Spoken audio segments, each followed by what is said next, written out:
Hallelujah. Praise the Lord.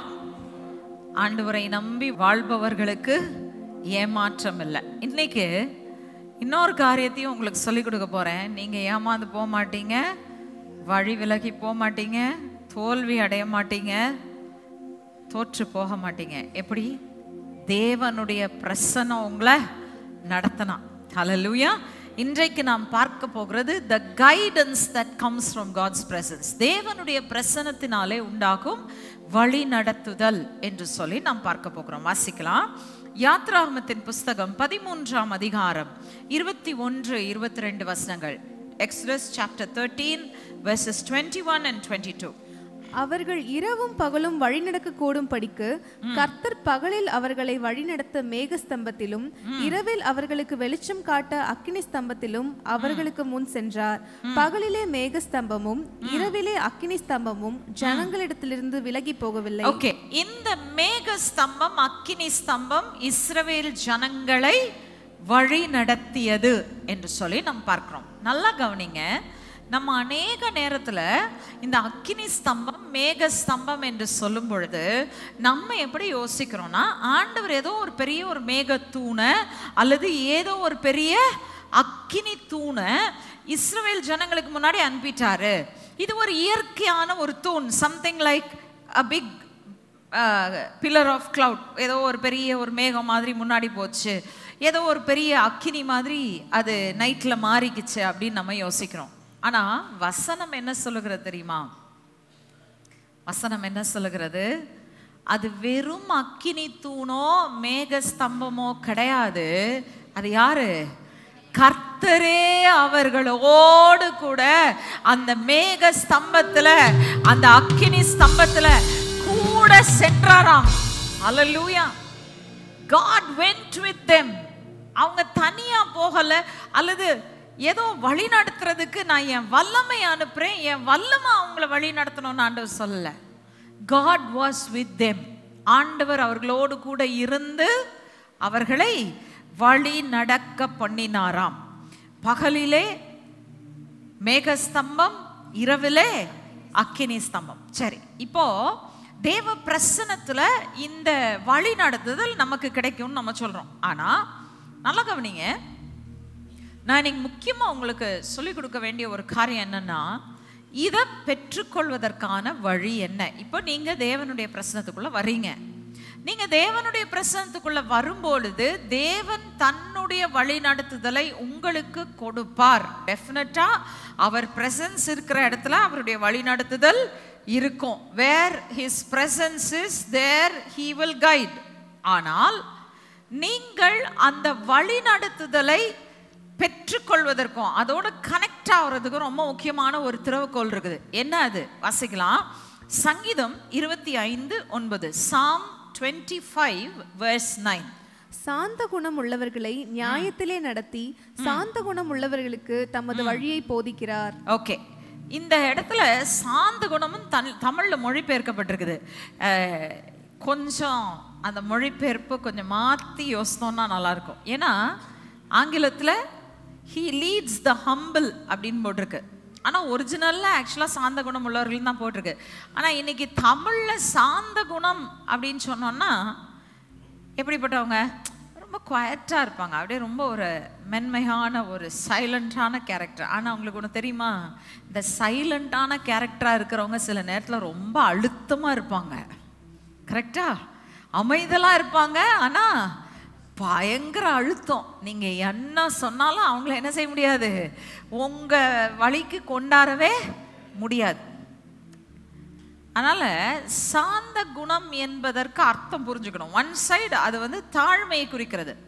தாழ்மை தான் கற்றுக்கொள்ளக்கூடிய தன்மையை உங்களுக்குள் கொண்டு வரும். சாந்தம் என்று வேதம் சொல்கிற இடத்துல எல்லாமே அந்த மீக்னஸ் அப்படின்ற கேரக்டர் எப்பவுமே எபிரேயத்தில் அதனுடைய மீனிங் பார்த்தீங்கன்னா a person with a teachable spirit. ஒரு கற்றுக்கொள்ளக்கூடிய ஆவியை உடைய ஒரு நபரைத்தான் யாருன்னு சொல்றோம்? சாந்த குணம் உள்ளவர்கள். ஸோ தாழ்மை உள்ளவர்கள், கற்றுக்கொள்ளக்கூடிய தன்மை உள்ளவர்கள், அவங்க தான் என்ன செய்ய முடியுமா? தேவனுடைய வழி நடத்துதலை பெற்றுக்கொள்ள முடியும். நீங்க உங்களுடைய ஓன் ஐடியாஸோட ஆண்டவர்கிட்ட வந்தீங்கன்னா தேவன் உங்களை வழி நடத்தவும் முடியாது, நீங்கள் அவரால் நடத்தப்படவும் மாட்டீர்கள் என்பதுதான் உண்மை. ஸோ தாழ்மை ரொம்ப ரொம்ப முக்கியமான குணாதிசயம். If you want God to lead you, you have to come in all humility. அவர் சொல்வதை செய்வதற்கு ஆயத்தமாய் நீங்கள் அவருடைய சமூகத்திற்குள் வர வேண்டியது அவசியமாய் இருக்கிறது என்று சொல்லி நாம் பார்க்கிறோம். உபாகமம் 1ஆம் அதிகாரம் 32ஆம் வசனம் 33ஆம் வசனம். தமிழ்ல, ஆங்கிலத்தில் வாசிக்கிறீங்கன்னா only 33 133. ஆனா தமிழ்ல Deuteronomy chapter 1 verses 32 and 33 வாசிங்க. உங்கள் தேவனாகிய கர்த்தர் நீங்கள் பாளையம் இறங்கத்தக்க இடத்தை பார்க்கவும், நீங்கள் போக வேண்டிய வழியை உங்களுக்கு காட்டவும், இரவில் அக்கினியிலும் பகலில் மேகத்திலும் உங்களுக்கு முன் சென்றாரே. இப்படி இருந்தும் இந்த காரியத்தில் நீங்கள் அவரை விசுவாசியாமற் போனீர்கள். ஓகே, இப்போ இங்க ரொம்ப அழகா 2 காரியத்தை சொல்றாரு. அந்த தேவ பிரசன்னம் நமக்கு முன் செல்லுகிறதுல 2 முக்கியமான காரியங்களை செய்வாராம். ஒன்று, அங்க முதல் சொல்லப்பட்டிருக்கிறது என்ன? நீங்கள் பாளையம் இறங்கத்தக்க இடத்தை உங்களுக்கு, தமிழ்ல பாளையம் இறங்க இடத்தை பார்க்கவும் இல்ல, தேர்ந்தெடுக்கவும். புரியுதா? அதுதான் அங்க சொல்லப்பட்டிருக்குது. He went before you in the way to seek out a place to pitch your tents. அப்படின்னா என்ன அர்த்தம்? உங்களுக்கு முன்னாடி போறாரு. எதுக்கு முன்னாடி போறாரு? எங்க இவங்களை டென்ட் போட வைக்கலான்னு சொல்லி காட்டுறதுக்காக முன்னாடி போறாரு ஆண்டவர். ஹல்லேலூயா. சரி, இந்த டென்ட் போடுறதுனா என்ன? நான் சொல்லிட்டேன், நம்ம எந்த வாழ்க்கையில இருக்கிறோம்? கானானின் வாழ்க்கையில இன்னும் இல்லை. நம்ம எங்க இருக்கிறோம்? வனாந்திர வாழ்க்கையாகிய உலகத்தை கடந்து போய் கொண்டு இருக்கிறோம். ஆபிரகாம், ஈசாக்கு, யாக்கோபு எல்லாரும் என்ன தெரியுமா பண்ணாங்க? ஒருபோதும் வீடு கட்டினது கிடையாது அவங்க யாருமே. எங்க போனாலும் பலிபீடத்தை கட்டுவாங்க, ஆனா கூடாரத்தை தான் போடுவாங்க. கவனிச்சிருக்கீங்களா வேதத்துல? ஆபிரகாம், ஈசாக்கு, யாக்கோபு என்ன செய்யறாங்க? எங்க போனாலும் பலிபீடத்தை கட்ட வேண்டியது, ஆனா டென்ட் தான் போடுவாங்க. ஏன்? நிலையான நகரம் இங்கே எங்களுக்கு இல்லை. எங்களுக்கு எங்க இருக்குது? வரப்போகிறதையே நாடி தேடுகிறோம். ஹல்லேலூயா.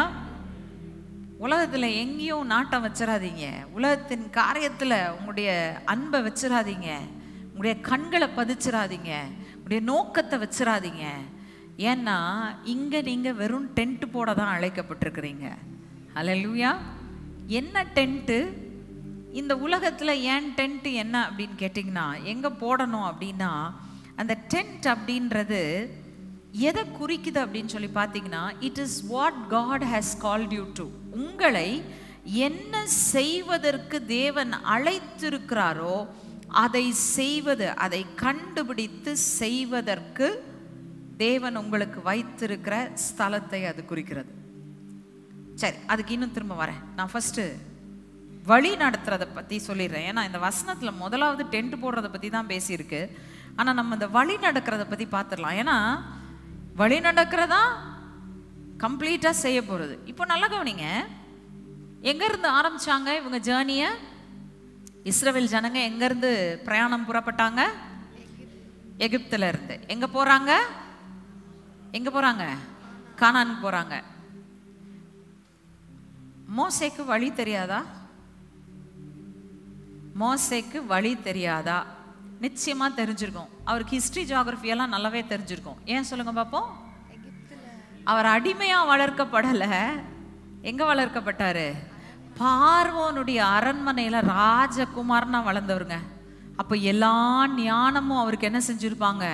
கற்றுக் கொடுத்துருப்பாங்க. நல்ல கல்வியை கொடுத்துருப்பாங்க. ஆனா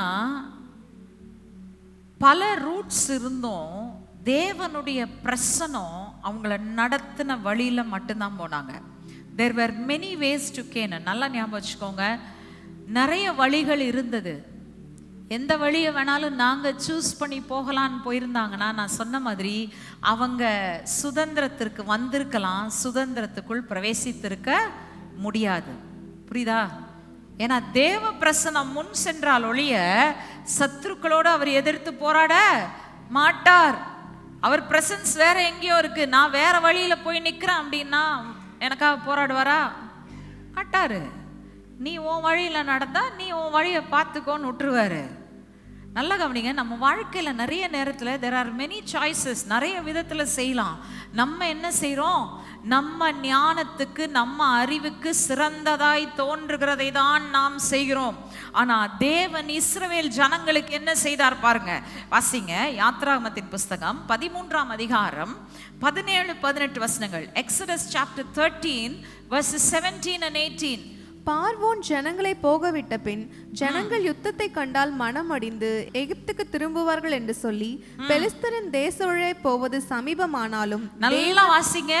பெலிஸ்தரின் தேசம் வழியாய் போவது சமீபமானாலும் தேவன் அவர்களை அந்த வழியாய் நடத்தாமல் சிவந்த சமுத்திரத்தின் வனாந்திர வழியாய் ஜனங்களை சுற்றி போக பண்ணினார்.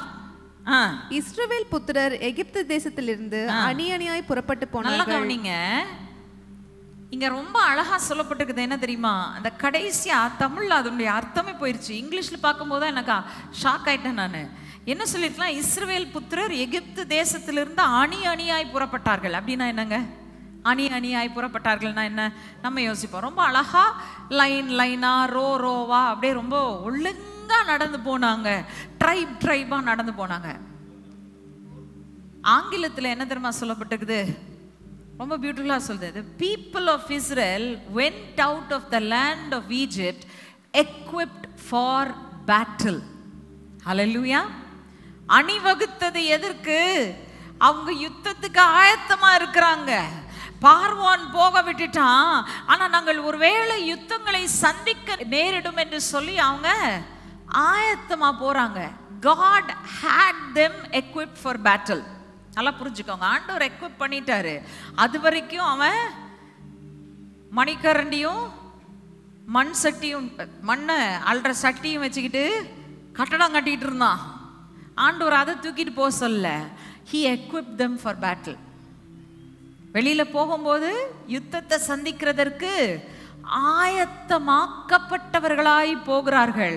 ஆனால் ஆண்டவர் அவர்களை யுத்தத்தை சந்திக்க அனுமதிப்பது இல்லை. ஹல்லேலூயா. இப்போ வழி நடத்துகிற தேவன் இது நமக்கு எதை காட்டுது அப்படின்னா, கர்த்தர் நம்மை நடத்துகிற வழியில நம்ம போகணும். அப்பதான் we can avoid the unnecessary battles of life. நல்லா ஞாபகம் வச்சுக்கோங்க. நிறைய பேர் தேவையில்லாத யுத்தங்களை நடத்தி கொண்டு இருக்கிறோம்.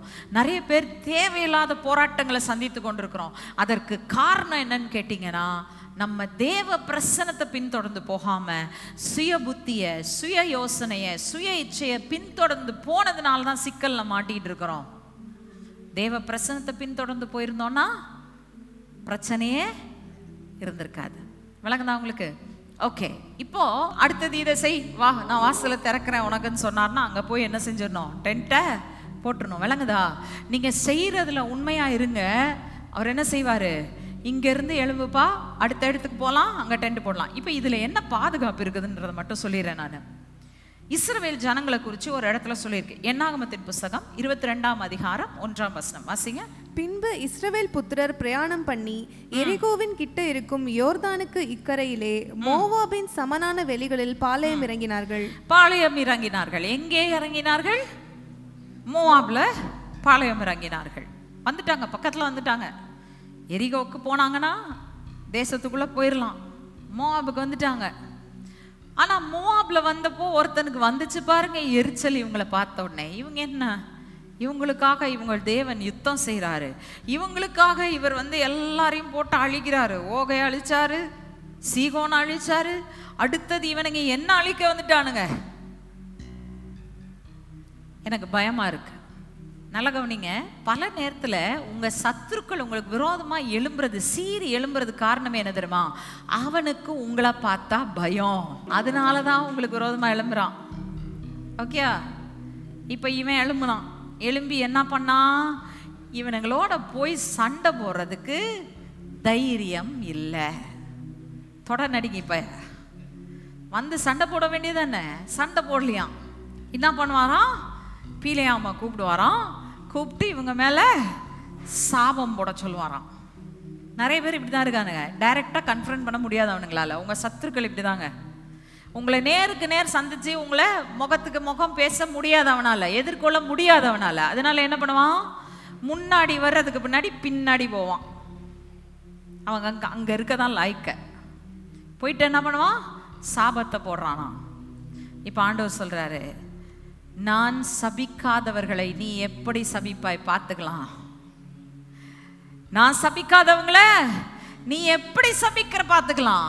அவங்க வந்து இங்க டென்ட் போட்டிருக்கிறாங்கன்னா அவங்க பார்த்து இந்த இடம் நல்லா இருக்கு, இங்க நான் டென்ட் போட்டுக்கிறேன் போடல, என் பிரசன்னம் அவங்கள நடத்தி கொண்டு வந்து அங்க டென்ட் போட வச்சிருக்கு.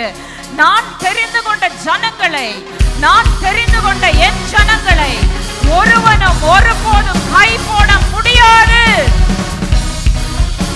ஹல்லேலூயா. சபிக்க நினைச்சான்னா அந்த சாபம் அவன் மேலதான் திரும்புமே தவிர அவருடைய ஜனங்கள் மீது திரும்பாது. ஹல்லேலூயா. உனக்கு விரோதமாய் உருவாக்கப்படும் எந்த ஆயுதமும் வாய்க்காதே போகும். உனக்கு விரோதமாய் நியாயத்தில் எழும்பும் எந்த நாவையும் நீ குற்றப்படுத்துவாய். இது கர்த்தருடைய ஊழியக்காரரின் சுதந்திரம், தேவனால் உண்டாயிருக்கிற உங்கள் நீதியாயிருக்கிறது. ஹல்லேலூயா. அடுத்ததாக நான் சொன்னது என்னது, 2 காரியம் சொல்லியிருக்கேன். ஒன்று நடக்க வேண்டிய வழி, அடுத்தது கூடாரம் எங்க போடணும்னு காட்டுவாரு, மூணாவது என்ன பண்ணுவாரு, ஏசாயா 58:11 அவர் பிரசன்னம் உங்களை வழி நடத்தினதனால் என்ன நடக்கும். கர்த்தர் நித்தமும் உன்னை நடத்தி மகா வறட்சியான காலங்களில் உன் ஆத்துமாவை திருப்தியாக்கி உன் எலும்புகளை நினமுள்ளதாக்குவார். நீ நீர்ப்பாய்ச்சலான தோட்டத்தை போலவும் வற்றாத நீரூற்றை போலவும் இருப்பாய். அல்லேலூயா. என்ன சொல்றாரு, கர்த்தர் உங்களை நடத்தினா நீங்க வறட்சியில சிக்கலாம், நீங்க எந்த வனாந்திரத்துல வேணா போய் சிக்கிக்கலாம். ஆனா கர்த்தருடைய பிரசன்னம் முன்னாடி போனா அந்த வறட்சியிலும் திரட்சியை தான் கர்த்தர் கொடுப்பார். அல்லேலூயா. If God's presence is with you, ஆண்டவருடைய பிரசன்னம் கூட இருந்தா எவ்வளவு வறட்சிகள் வந்தாலும் சரி அவர் திரளாய் உங்களை பெருக பண்ணுகிற தேவனாய் இருப்பார். ஹல்லேலூயா. சங்கீதம் 34:10 வாசிங்களேன். சிங்கக்குட்டிகள் தாழ்ச்சியடைந்து பட்டினியா இருக்கும், கர்த்தரை தேடுகிறவர்களுக்கோ ஒரு நன்மையும் குறைவுபடாது. இப்போ சிங்கக்குட்டிகள் தாழ்ச்சி அடைந்து பட்டினியா இருக்கும். ஆனா சிங்கத்தை போல பலன் இல்லாத சாதாரண மக்களா இருக்கிற நீங்கள் கர்த்தருடைய பிரசன்னத்தினால நடத்தப்படுகிறவர்களா இருந்தால் என்ன நடக்கணும், ஒரு நன்மையும் குறைவு படாது, குறைவில்லை என்று நீங்கள் சொல்லக்கூடியது இருக்கும். ரைட்? இதை ஏன் இந்த வசனத்தை சொல்றேன்னா, ஒரு பக்கம் பார்த்தீங்கன்னா குறைவில்லை அப்படின்னா என்ன அர்த்தம், I have what I need, எனக்கு தேவையானது எல்லாமே எனக்கு இருக்கு. ஆனா ஆண்டவர் இந்த லெவலோட நிறுத்திடுறது இல்லை. நம்ம வாஸ்தவ வசனத்துல என்ன சொல்லுது, முந்தின வசனத்துல 58:11 நீ நீர்ப்பாய்ச்சலான தோட்டத்தை போலவும் வற்றாத நீரூற்றை போலவும் இருப்பாய். எப்பொழுது? மகா வறட்சியான காலங்களிலே. ஹல்லேலூயா. சூழ்நிலைகளை சார்ந்திருக்கிற ஒரு செழிப்பு அல்ல, தேவ பிரசன்னத்தை சார்ந்திருக்கிற ஒரு செழிப்பு. ஹல்லேலூயா. இவ்வளவு நேரம் நல்லா கேட்டீங்க. ஒருவேளை தேவனுடைய வழி நடத்துதலை விட்டுட்டு நான் வேற ஏதாச்சும் வழி நடத்துதலுக்கு போனா தான் என்ன, மனுஷருடைய ஞானம் இருக்கு. எத்தனையோ பேர் எனக்கு முன்னாடி இந்த பாதையில போயிருக்காங்க, அவங்கள கேட்டு நான் தெரிஞ்சுக்கிறேன், அவங்களுடைய ஆலோசனை என்னன்னு கேட்டுக்கிறேன். நல்லா கவனிங்க என்ன நடந்தது. இப்படி ஆலோசனை கேட்ட ஒருவன் 1 நாளாகமத்தின் புஸ்தகம் 10:13 1 Chronicles chapter 10 verse 13. அப்படியே சவுல் கர்த்தருடைய வார்த்தையை கை கொள்ளாமல் கர்த்தருக்கு செய்த தன் துரோகங்களின் நிமித்தமும் அவன் கர்த்தரை தேடாமல் அஞ்சனம் பார்க்கிறவர்களை கேட்கும்படிக்கு தேடினதின் நிமித்தமும் செத்து போனான். என்ன சொல்லுது முடிவென்ன?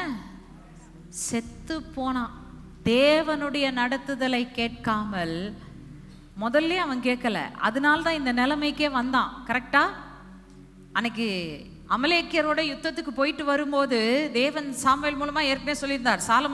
சாமுவேல் சொல்றாரு, வெயிட் ஃபார் மீ, அவசரப்பற்றாத, வெயிட் பண்ணு, நான் வரேன், பலிகள் செலுத்துறதுக்கு நான் வரேன். ஆனா அவசரப்பட்டு என்ன பண்ணா, பலி செலுத்தினானா கீழ்ப்படியாம போனானா, தேவ சத்தத்துக்கு செவி கொடுக்காம போனானா, போனதுனால ஆண்டவர் பார்த்தாரு, முடிஞ்சு போச்சு ராஜ்யபாரம்ன்றாரு. சாமுவேல் இறந்துட்டாரு.